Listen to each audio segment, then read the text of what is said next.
Assembly media point దగ్గర TPCC chief Mahesh Kumar Goud మాట్లాడుతున్నారు. ఇప్పుడు లైవ్ చూద్దాం. మీరు ఈ రాష్ట్రం బాగు గురించి మాట్లాడితే ప్రజలు జీర్ణించుకోలేరు. కేటీఆర్ గారు, మీకు ఈ సందర్భంగా మీ ద్వారా నేను వారికి హితో పలుకుతా ఉన్నాను. ఈ రాష్ట్రంలో మీకు కానీ మీ భవిష్యత్తు కానీ నూకలు చెల్లిపోయినాయి. మీరు స్ట్రెచర్ల గురించి మాట్లాడుతూ ఉన్నారు. మీ పరిస్థితి వల్ల స్ట్రెచర్ మీద ఉంది. అది గుర్తుపెట్టుకోవాల్సిన అవసరం ఉన్నది.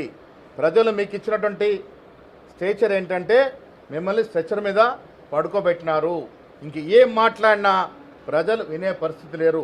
ఈ రాష్ట్రంలో ప్రజలతో ఎన్నుకోబడినటువంటి కాంగ్రెస్ ప్రభుత్వము ఎన్నికలకు ముందు ఇచ్చిన హామీలు మీరు 7.5 లక్షల కోట్లు మాకు అప్పిచ్చిపోయినా దాన్ని గాడిలో పెడుతూ ఒక్కొక్కటిగా అన్ని అంశాలని పూరిస్తున్న సందర్భంలో ప్రజలు అర్థం చేసుకోవాల్సిన అవసరం ఉన్నది.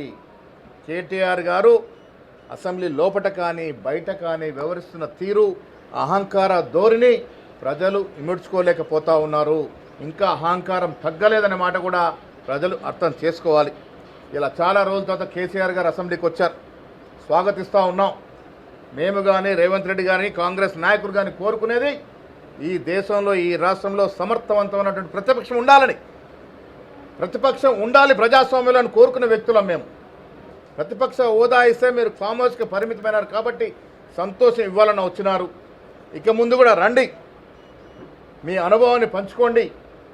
మీరు 10 ఏళ్ళు ముఖ్యమంత్రిగా చేసినారు కదా, మీ అనుభవాన్ని పంచుకోవాల్సిందిగా మేము కేసీఆర్ గారికి విజ్ఞప్తి కూడా చేస్తూ ఉన్నాం. వచ్చే రోజుల్లో బీఆర్ఎస్ నాయకులు అర్థం చేసుకోవాల్సింది, అసెంబ్లీ లోపల గోల చేసి గాయ చేసి మొగన్ని కొట్టి మొరకెత్తినట్టు నటిస్తే తెలంగాణ ప్రజలు విఘ్నులు. మీ మాటలకు లొంగే ప్రసక్తే లేదు. ఈ దేశ చరిత్రలో అత్యంత తక్కువ సమయంలో అత్యంత ప్రజాధనాన్ని దోపిడీ చేసిన కుటుంబంగా కేసీఆర్ కుటుంబం నమోదయ్యింది. ఇది ఎవ్వరూ కాదనలేరు. దేశ చరిత్రలో అత్యంత హీనంగా ప్రభుత్వ సొమ్మును కొల్లగొట్టిన మీ కుటుంబం ఇంకా రాజకీయంగా ఈ తెలంగాణ ప్రజలు ఆదరిస్తారనుకుంటే అది అవివేకమే తప్ప భవిష్యత్తు లేదన్న మాట కూడా ఈ సందర్భంగా మనం చేస్తాము.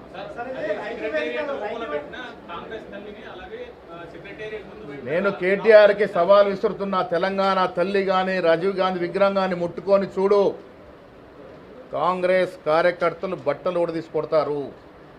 రాజీవ్ గాంధీ దేశం కోసం ప్రాణాలు అర్పించినట్టు త్యాగమూర్తి, భారత రత్న. మీ కుటుంబం ఈ దేశం కోసం ఏం చేసిందయ్యా? కేసీఆర్ చరిత్ర తెలియదా మాకు?